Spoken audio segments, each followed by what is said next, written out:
आपण स्वतःच्या औस मौजेसाठी अधिक खर्च करत असाल तर सुरक्षा साधनांसाठीही खर्च केला पाहिजे, असे आवाहन पोलीस आयुक्त डॉक्टर राजेंद्र माने यांनी केले.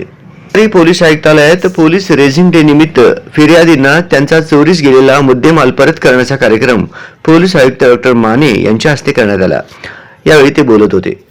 व्यासपीठावर पोलीस उपायुक्त डॉक्टर दीपाली काळे, सहाय्यक पोलीस आयुक्त राजन माने, अशोक तोरडमल, अजय परमार, प्रांजली सोनवणे यांची उपस्थिती होती.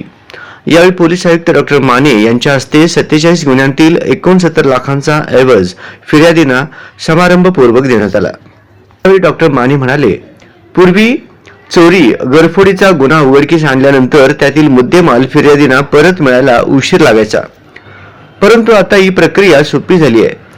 पोलीस किंवा न्यायालयाच्या आदेशाने तो ऐवज फिर्यादींना लवकर परत देता येतो. बंगला दुकानांचे मालक परगावी जाताना मोठी एसी गाडी घेऊन जातो, तर औसमौस करताना आपण अधिक खर्च करत असाल तर सुरक्षित साधनांसाठी खर्च केला पाहिजे.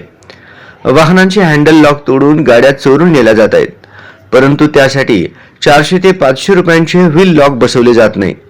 घरासाठी सेफ्टी डोअर बसवले पाहिजे.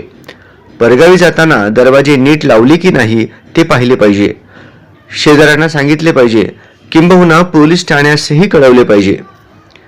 चोरी रोखणे ही आपलीही जबाबदारी आहे.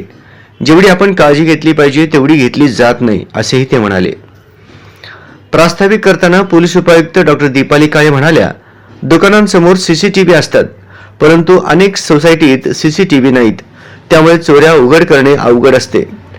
मुख्य रस्त्यावरील सीसीटीव्हीचा आधार घेऊन आरोपीचा शोध घ्यावा लागतो. चोरटे परजिल्हा राज्यात पळून जातात, तेथून त्यांना पोलीस पकडून आणतात. आरोपींना शिक्षा लागण्यासाठी फिर्यादींनी चांगला जबाब द्यावा. सोलापुरात गुन्हे उघडकीस आणण्याचे प्रमाण 60% इतके आहे. याप्रसंगी सूत्रसंचालन गुन्हे शाखेचे पोलीस निरीक्षक सुनील दोरगे यांनी केले, तर आभार सहाय्यक पोलीस आयुक्त प्रांजली सोनवणे यांनी मानले.